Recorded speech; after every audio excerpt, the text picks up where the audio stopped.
was described by his family as an avid Yankees, Sabres, Bills, and Ohio State basketball fan.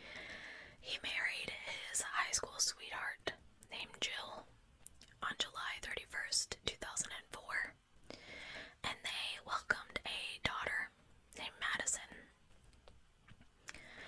Larry's cousin Michelle described him as a big old kid who loved toys. So, Larry's being the assistant manager of a Toys R Us seemed perfect. His mother-in-law, Debbie, said Larry was in our lives for 20 years. He was more like a son to us than a son-in-law, which I thought was so sweet. Larry lived with his family on Arthur Avenue in Blasdell, New York.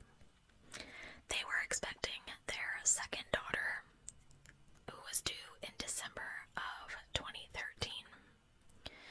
And his wife, Jill, said that Larry had picked out the name Peyton, and that is what she planned on naming their baby girl when she was born. But I didn't find any articles on whether or not I could tell you if that's true. We're just gonna imagine it's true. So that brings us to June 29th of 2013 in the sleepy suburban town of Hamburg, New York. The local Toys R Us was about to experience one of their busiest hours, unloading and preparing stock for the next week. It was meant to be a stocking night like any other. Assistant manager of the store, Larry Wells, arrived at 3:55 a.m.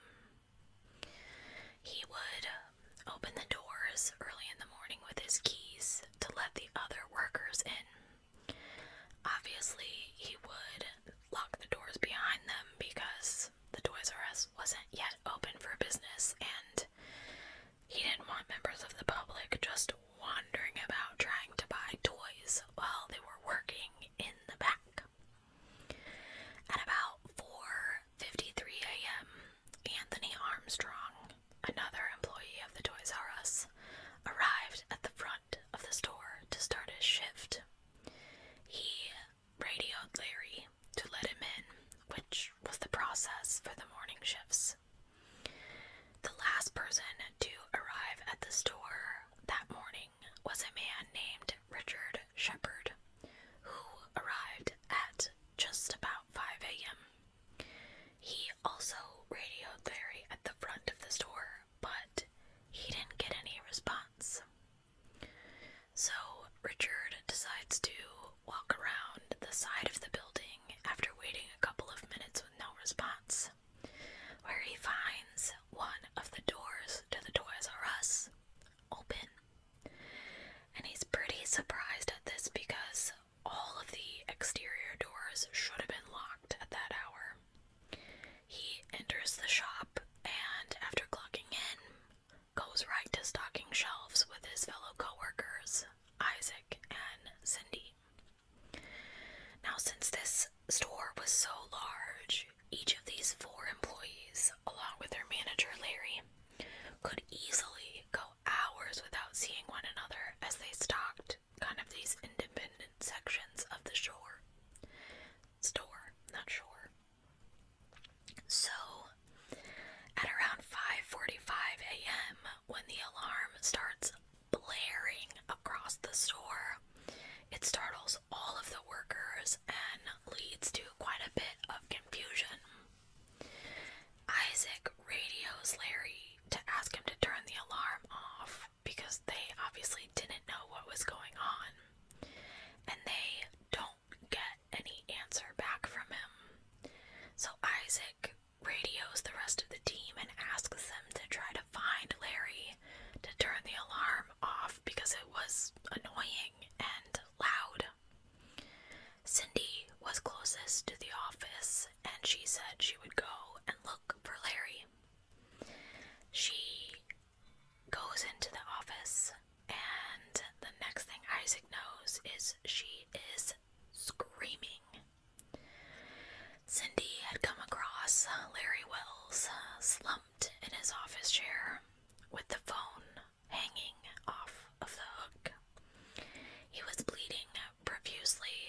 his chest, which she assumed was a gunshot wound. It was easily the worst thing she had ever seen in her life. Larry was slumped over in his chair, and there was blood on the chair, the walls, and the floor. So the four employees are thinking, oh man, whoever did this has still got to be in here, right? So they rush out of the Toys R Us. They called 911, and the police flocked to the store, and they set up a perimeter around it. When officers entered the room where Larry was, they checked for status of life, and he was actually still alive. He was breathing really shallowly, and he had lost an enormous amount of blood, but he was still breathing.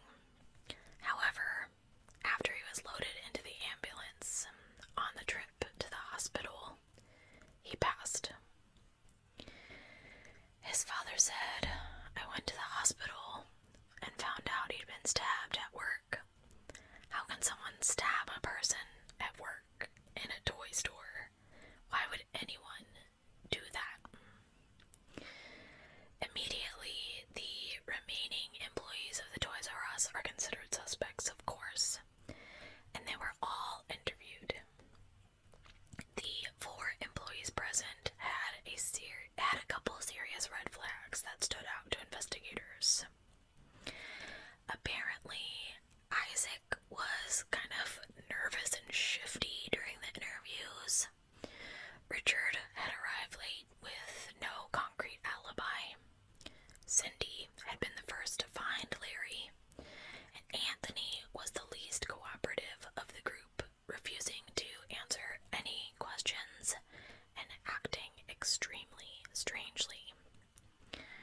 But there was one piece of evidence that the killer left behind that investigators knew they could rely on.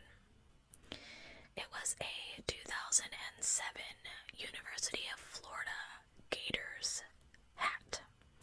It had been on the floor beside Larry, and it did not belong to any of the employees that were there that day. So I know what you're thinking, Shannon. What about the cameras? I'm getting there. Calm down. The store had an extensive surveillance camera system. Of course, Toys R Us is one of the ones that probably got hit a lot. The DVR was located in Larry's office. It had been unplugged, but the police were hoping it had captured something. So they go to another Toys R Us store,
was selling them on eBay.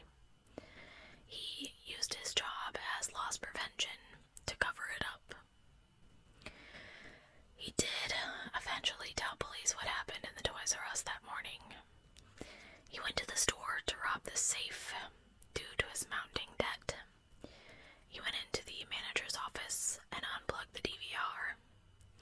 Larry had interrupted his crime, and Larry wasn't about to let his store get robbed. He fought back and tried to get the mask off of Bernie's face. Larry was killed for protecting his store and the people that he worked with. Bernie pled guilty to first-degree manslaughter. He was sentenced to 25 years in prison and 5 years of probation. He admitted to stealing about $223,000 worth of items and money from various Toys R Us stores. He had been living well beyond his means. He had debts totaling about $1.2 million. He lived in a $450,000 house, and he had a late model Cadillac Escalade. In July of 2014, a judge handed him the harshest penalty available: 25 years in prison and 5 years of probation, as I said. Larry's widow, Jill, said that Bernie had stolen her husband and best friend. "We were supposed to grow old together," she said, "raise our children and watch them grow up. But instead, he was taken from us." It is extremely sad to me to be reporting this case to you because it's just completely unnecessary. Larry was killed protecting his store. I mean, so let me tell you a little story. So when I was young, my mother managed video stores. Now, if you've seen my mother, she is at the tallest freaking point in her life, about 5 foot, and at her heaviest, 125 pounds. My mom is little, and she was actually robbed on several occasions. But the one that stands out distinctly to me, she was robbed at gunpoint, and the man grabbed her fellow employee and had a knife to her throat. And I actually learned about it at school from another kid, and I was like, what? And I got home, I was in 2nd grade. I was so angry with my mom for not telling me that this had happened, but she didn't want to scare us. I was only in 2nd grade. No one had gotten hurt. The man had taken the money and left.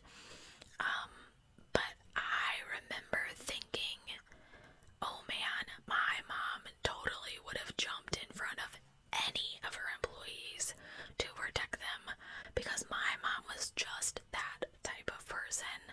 And I believe that Larry Wells was also just that type of person. He wasn't about to go down like not fighting, and he really wanted to know, and probably was thinking, how did this person get in here? Even though the man had jimmied the locks, supposedly, the doors should have been locked, so it had to be someone that had some kind of access. It was also someone that found the safe pretty freaking quickly and without being spotted. Oh, I'm so sorry. I'm exhausted. Anyway, I am so sad for Larry. Rest in peace to him, and I hope that his wife, Jill, and their lovely daughters are doing well without him in their lives. I have lost my own father, so I can't imagine losing him before ever meeting him. Terrible, terrible, unnecessary. Just for money, greed.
so, there wasn't really like a position